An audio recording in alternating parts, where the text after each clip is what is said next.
শুধু আবু ধাবিতেই নয়, বিশ্বের এই 9 মুসলিম দেশে রয়েছে হিন্দু মন্দির। চলুন আমরা এই ভিডিওটিতে এই সম্পর্কে জেনে নেই। 22 জানুয়ারি রাম জন্মভূমি অযোধ্যায় প্রাণ প্রতিষ্ঠা হয়েছে রাম জন্মভূমি মন্দিরের। তার প্রায় 1 মাসের মধ্যে দ্বারত ঘাটত হতে চলেছে বিশ্বের সবথেকে বড় রাম মন্দিরের। মুসলিম বিশ্বের কেন্দ্রস্থল বলা যায় সংযুক্ত আরব আমির শাহী। আর এই দেশে তৈরি করা হয়েছে এই মন্দিরটি। উদ্বোধন করেন প্রধানমন্ত্রী নরেন্দ্র মোদী। এক মুসলিম দেশে বিশ্বের সর্ববৃহৎ রাম মন্দিরের প্রতিষ্ঠা নিঃসন্দেহে এক তাৎপর্যপূর্ণ ঘটনা। বিশ্বের একমাত্র হিন্দু রাষ্ট্র হল নেপাল। এছাড়া একমাত্র ভারতেই সংখ্যাগরিষ্ঠ হিন্দুরা। তবে সুপ্রাচীন কাল থেকে সারা বিশ্ব জুড়ে ছড়িয়ে পড়েছে হিন্দুরা। আর তারা সঙ্গে করে নিয়ে গিয়েছিল ঐতিহ্যকে সংস্কৃতিতে। আর এভাবে ভারতের বাইরেও তৈরি হয়েছে বেশ কিছু হিন্দু মন্দির। এর মধ্যে রয়েছে বেশ কিছু মুসলিম দেশও। এই দেশগুলোর মধ্যে রয়েছে নাম্বার 1-এ পাকিস্তান। পাকিস্তানের চকওয়াল জেলায় রয়েছে কাটা স্বরাজ মন্দির। 7ম শতাব্দীতে নির্মিত হয়েছিল এই মন্দির। এটি শিবের প্রাচীনতম মন্দির বলে মনে করা হয়। এমনকি মহাভারতে এই মন্দিরের উল্লেখ রয়েছে। শিবের মূল মন্দিরটিকে কেন্দ্র করে মন্দির চত্বরে রয়েছে একটি রাম মন্দির এবং একটি হনুমান মন্দিরও। এই সুপ্রাচীন মন্দিরটি বর্তমানে বিশেষভাবে রক্ষণাবেক্ষণ করেন প্রত্নতাত্ত্বিক বিশেষজ্ঞরা। নাম্বার 2-তে রয়েছে মালয়েশিয়া। মালয়েশিয়া মূলত মুসলিম অধ্যুষিত দেশ। এছাড়া এখানে বহু হিন্দু তামিলও বসবাস করেন। তাই এখানে অনেকগুলি হিন্দু মন্দির রয়েছে। তবে সবথেকে বিখ্যাত হলো মুরুগান মন্দির। মালয়েশিয়ার রাজধানী কুয়ালালামপুর থেকে 13 কিলোমিটার দূরে গোমবাসের বাটু গুহায় এই মন্দির অবস্থিত।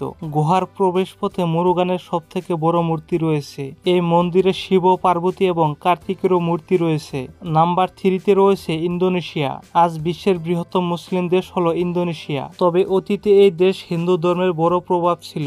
এখনও তাদের সংস্কৃতিতে এই হিন্দু অতীতের আভাস পাওয়া যায়। এই দেশে প্রচুর হিন্দু মন্দিরও রয়েছে। সবথেকে বিখ্যাত 9ম শতাব্দীতে তৈরি ব্রহ্মানন্দ মন্দির। এই মন্দিরটি ব্রহ্মা, বিষ্ণু এবং মহেশ্বর অর্থাৎ ত্রিদেবকে উৎসর্গ করা হয়েছে। নাম্বার 4-এ রয়েছে ওমান। 2018 সালের ফেব্রুয়ারিতে ওমানে গিয়েছিলেন প্রধানমন্ত্রী নরেন্দ্র মোদী। সেই সময় ওমানের রাজধানী মাস্কাটে অবস্থিত এক শিব মন্দিরেও গিয়েছিলেন তিনি। মন্দিরটি প্রায় 109 বছরের পুরানো। মন্দিরটি পরিচিত মতীশ্বর মন্দির নামে। এছাড়া মাস্কাটে একটি কৃষ্ণ মন্দিরও আছে। নাম্বার 5-এ রয়েছে বাহরাইন। বাহরাইনে এক 200 বছরের পুরানো মন্দির রয়েছে। 1817 সালে এই কৃষ্ণ মন্দিরটি প্রতিষ্ঠা করেছিল ঠাতাই সমাজ। মন্দিরটি শ্রীনাথজি মন্দির নামে পরিচিত। এছাড়া এখানে একটি শিব মন্দির ও আয়াপ্পান মন্দিরও রয়েছে। নাম্বার 6-এ রয়েছে বাংলাদেশ। বাংলাদেশের জনসংখ্যার প্রায় 10% হিন্দু। দেশ জুড়ে ছড়িয়ে রয়েছে প্রচুর হিন্দু মন্দির। প্রতি বছর প্যান্ডেল ভেদে প্রচুর দুর্গাপুজো হয়। এই দেশের সবথেকে বিখ্যাত হিন্দু মন্দির অবশ্যই রাজধানী ঢাকায় অবস্থিত ঢাকেশ্বরী মন্দির। নাম্বার 7-এ রয়েছে সংযুক্ত আরব আমির শাহী। সংযুক্ত আরব আমির শাহীর আবুধাবিতে তৈরি হচ্ছে রাম মন্দিরটি। 2 বছর আগে এই মন্দিরের ভিত্তিপ্রস্তর স্থাপন করেছিলেন প্রধানমন্ত্রী মোদী। এই মন্দিরটি উদ্বোধন করেন তিনি। তার আগে দুবাইতে রয়েছে শিব ও কৃষ্ণ মন্দির। নাম্বার 8-এ রয়েছে আফগানিস্তান। আফগানিস্তানে বসবাসকারী হিন্দুদের সংখ্যা এখন প্রায় 1000। তাদের অধিকাংশ কাবুল বা অন্যান্য বড় শহরে থাকেন। তবে আফগানিস্তানের সঙ্গে ভারতের যোগ দীর্ঘদিনের। তাই সে দেশও বেশ কিছু হিন্দু মন্দির রয়েছে। তবে তালিবান শাসনে হিন্দু মন্দিরগুলির অস্তিত্ব সংকটে রয়েছে। যেমন কাবুলে রয়েছে আসাম মাইয়ার অখণ্ড জ্যোতি, যা গত 4000 বছর ধরে জ্বলছে বলে কথিত। নাম্বার 9-এ রয়েছে লেবানন।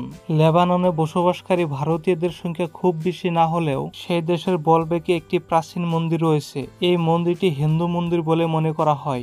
মন্দিরটি ভগবান বলের। ভগবান বল আসলে বলরাম বলে মনে করা হয়। এই মন্দিরটি অন্তত 4000 বছরের পুরানো। বন্ধুরা, যদি ভিডিওটি ভালো লাগে থাকে তাহলে লাইক করবেন, শেয়ার করবেন। আর চ্যানেলটিতে নতুন এসে থাকলে সাবস্ক্রাইব করে বেল নোটিফিকেশন অন করে রাখবেন।